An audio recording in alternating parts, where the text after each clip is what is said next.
Hi friends! Today we're talking about how goats adapt to winter weather, things you can do to help them thrive in the winter, and some things you shouldn't do that seem helpful but end up being problematic. We'll talk about winter coats and shelters and how other animals compare in their ability to tolerate cold and snow. In ranch terms, we use the word winter to not only indicate the season, but as a term to describe how an animal performed through the winter. You'll hear phrases like, how did they winter? Are the cattle wintering well? And that goat wintered well, meaning she might be a little on the chubby side. Let's get to it. Hey friends, welcome to the Get Goatwise podcast. Are you longing to raise goats and other animals for food but don't know where to start? Do you want to be more self-sufficient and less dependent on the grocery store? Do you wish you had a mentor to walk you through raising livestock? Hi, I'm Millie, animal scientist, cattle girl turned goat rancher, co-owner of Dry Creek Livestock, and simple living enthusiast. For 15 years, I've been on a mission to raise all of our own meat, eggs, and dairy. Here, we'll talk about raising goats and other homestead livestock, how to create sustainable animal management systems that actually work, and a bit of off-grid life with kids and livestock. If you're ready to take control of your food supply, raise livestock with confidence, and provide your family with the most nourishing meat, eggs, and dairy available, you're in the right place. Kick off your muck boots, pour a cup of coffee, and let's talk livestock. Hey there. Do you want to hang out with like-minded folks who are also interested in raising their own livestock and seeking self-sufficiency?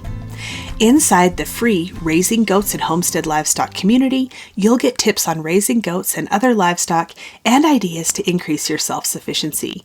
Join now at bit.ly/getgoatwisecommunity.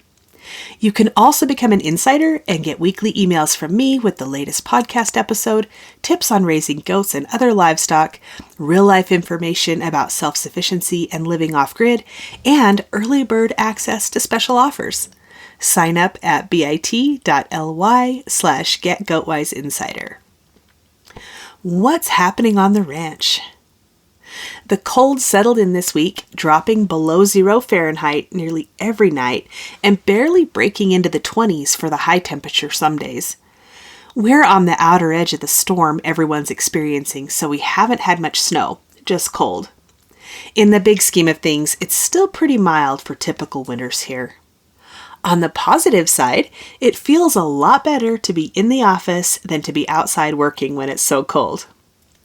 Among other things, I've been working on the production calendar for the year and fitting in big projects around the extra busy ranch months.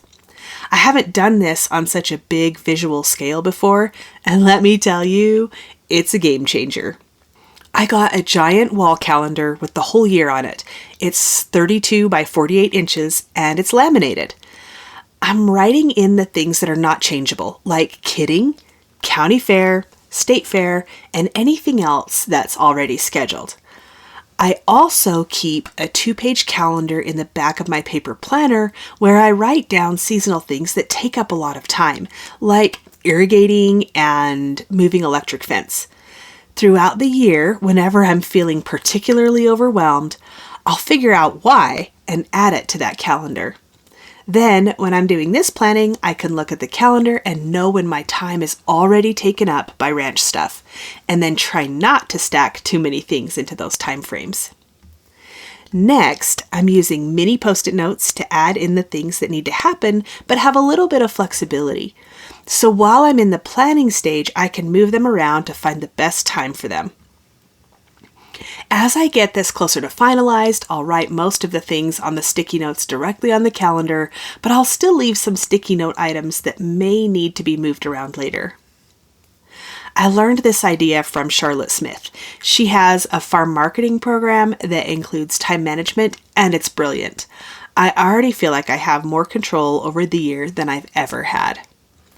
I know I'll still be busy, but I'm hopeful that we can get projects done without the usual summer overwhelm and exhaustion. So I'm grateful for the opportunity that the cold weather brings. How are the goats handling the cold? What can we do to make it easier on them? And what are some of the things that we think are helpful but are actually harmful? First of all, their hair coat. Goats grow cashmere for the winter. If you didn't know where the fiber for that expensive cashmere sweater came from, now you do. The goats grow this soft, downy undercoat to keep them warm in the winter, and then they shed it off in the spring. Some goats produce more cashmere than others. According to the Cashmere Goat Association, Spanish meat goats from the Southwest and feral goats from Australia are the basis of the American cashmere goat industry. Cashmere from Spanish goats is an opportunity for another sellable product in addition to their meat. My group of Spanish does have some intentional cashmere breeding way back in their genetics, so they winter really well. We bought our Spanish does in the fall of 2022. They were 4-month-old doe kids at the time, and I was surprised at how small they were, only because I was used to the much larger Bordeaux. We had some setbacks in our building projects, and though the does had secure fencing to protect them, they did not have full-time shelter for the winter. We could have moved them into the barn in an emergency, so there was possible shelter available. These girls are range goats, though, so they're a bit on the wild side. I knew that if we brought them in, the stress would likely be more harmful than the weather would have been. We ended up having a record winter. I don't remember a winter like that in all my years here. But those does handled it like champs. They looked like little fluff balls with all the cashmere they grew, and we didn't lose a single one to that long winter. I learned a lot from that. Goats are incredibly adaptable when it comes to hair coat. Our first boar goats we purchased came from a ranch nearby that has slightly milder weather than we do. Though these goats had never been in our climate, they grew an impressive winter coat. It was fun to see how much more hair they grew than their former herd mates in the milder climate during the exact same time frame. When goats get wet, it lowers the insulative factor of their coat. It takes a serious rain to get them soaking wet because their coats are designed to shed water and are quite effective at doing that, but if they do get wet, they are more susceptible to the cold.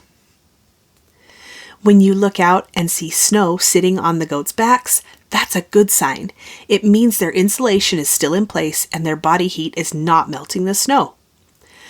To support the growth of their cashmere winter coat, make sure your goats have adequate feed and access to minerals. There are a handful of microminerals that are critical for hair growth. If you plan to collect the cashmere, you don't want to go too high on the protein as that may cause breaks in the cashmere fiber and lower its value.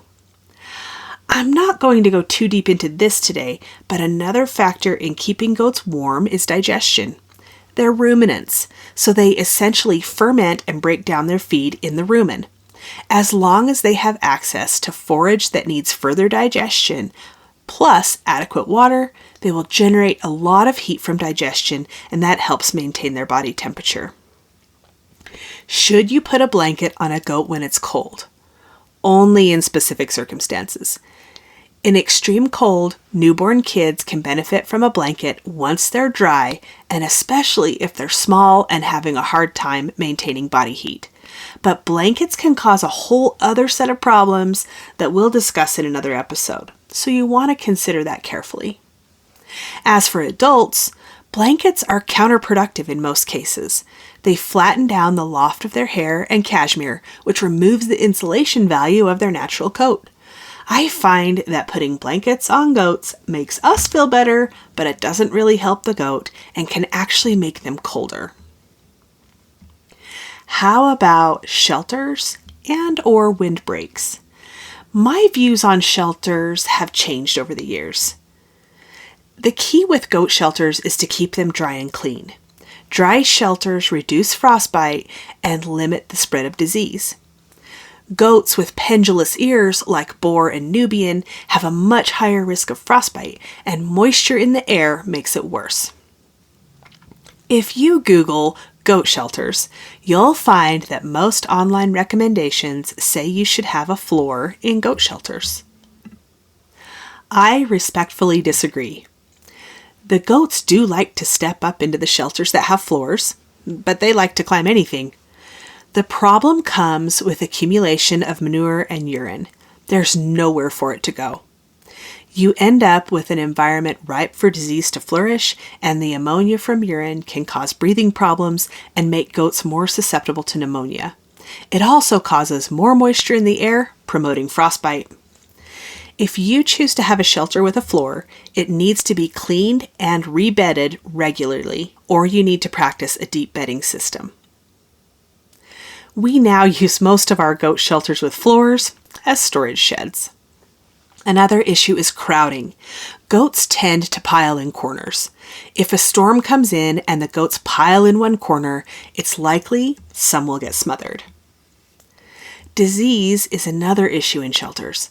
Whenever animals congregate in a small area, the likelihood of sickness and spread of disease goes up. So what kind of shelter do we use? For our operation in our climate, we've found that the goats do best when we don't provide continuous shelter. They grow a better coat that stays cleaner and therefore insulates them better. Much like the chickens without heat lamps grow more feathers for winter after their fall molt, the goats will better prepare themselves for winter by growing an undercoat consistent with the climate they are experiencing. When we artificially alter that climate too much, they won't grow an undercoat sufficient for the weather to come. Their coat stays cleaner because they aren't laying in a shelter that accumulates manure and urine, and a cleaner coat that isn't matted is better able to insulate them. I don't think that no shelter is the best option for everyone, and we're working towards some solutions that will mitigate the problems we talked about while still providing some protection for the most extreme weather, hot and cold. We're exploring the idea of building a shelter that is essentially one wall running north and south with a roof sloping off of either side to the east and west. It would be a windbreak with cover for the shade in the summer and protection from storms coming out of the east or west. I'd like to find a less permanent way to test this idea before we commit. Another option for us is to add solid areas to our existing fence in the night traps. It would, again, serve as a windbreak, but not a full shelter. I still have concerns about the goats congregating and piling there, though. Remember, our goats are range goats, essentially, and they're designed to survive in the wild, seeking protection behind brush or under trees, and I'd like to mimic that when they're confined to the night traps. I'll be exploring this idea further and brainstorming some ideas to test. But overall, our goats have thrived without shelter compared to the health of the herd when we provided shelters to all of them. That's what we're doing, but what kind of shelter should you use? For most everyone else who isn't doing range goats, and if your goats are confined to an area where they can't find their own natural shelter, the goats will appreciate some kind of shelter to get under to stay dry in a high rainfall area or to find shade in areas with extremely hot summers. Just make sure it's clean and dry. You can try a deep bedding system to help with this. We do that in the barn when we have livestock in there for longer periods of time. Don't put a floor in the shelter so that most of the moisture can go into the ground. And then add plenty of bedding to absorb extra moisture.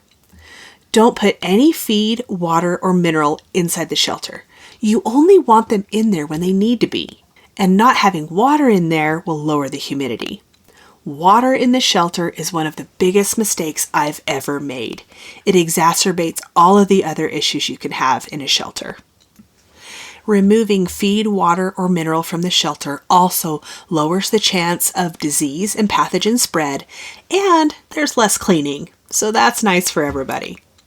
Make sure there is plenty of space and no tight corners to avoid piling and smothering. How are the cattle and horses handling winter? The cattle are a lot like the goats, and we put the bottle calves right in with the goats for winter feeding. The heifers are still doing well out on pasture as we left a lot of grass standing for them to winter on, and our snow isn't very deep yet. As with all the animals, we'll monitor their feed supply and condition and supplement as needed. The heifers are bottle calves from 2023, and they spent the summer in the meadow. We didn't plan on breeding them this year, but the neighbors' bulls had different plans and busted into our pasture during the summer, so I suspect they're bred. That being the case, we'll watch very closely to make sure they have adequate feed, especially later in the winter. The horses have fluffy winter coats and they're doing just fine. Horses have an advantage finding food and water in winter because they don't have a cloven or split hoof. They can paw through ice and crusty snow to get to feed and water. When cloven-hoofed animals do that, they push ice and hard frozen snow up between their toes and they end up hurt and lame, so they can't source their own feed and water in the winter as well as horses do. In fact, the horses have been so effective at pawing that we're not giving supplemental feed yet this year. We monitor their condition, and if they start to lose, we'll give them some supplemental feed. Problems with supplemental feeding horses is that sometimes they'll get lazy. They'll stop looking for feed themselves, and they'll just wait for you to show up with hay. So supplemental feed can pretty quickly become full feed with horses. I hope this episode helps you in deciding how to winter your goats, how to support them in growing their cashmere undercoat, and what kind of shelter you want to provide. What we do doesn't often align with popular opinion, but the knowledge has been hard-won by experience and failures. I want you to feel free to try different things and figure out what works best for your goats. If you have questions or anything you'd like to discuss, head on over to the free community and start a conversation. Hey there, thanks for listening today. I'm so glad you're here. If this episode helped you or encouraged you in some way, share the link with your homesteading friends. And if you really want to help me out, click on over to Apple Podcasts and leave a rating and a review. You can connect with me on Instagram or email linked in the show notes, and meet me back here soon for more Get Goat Wise.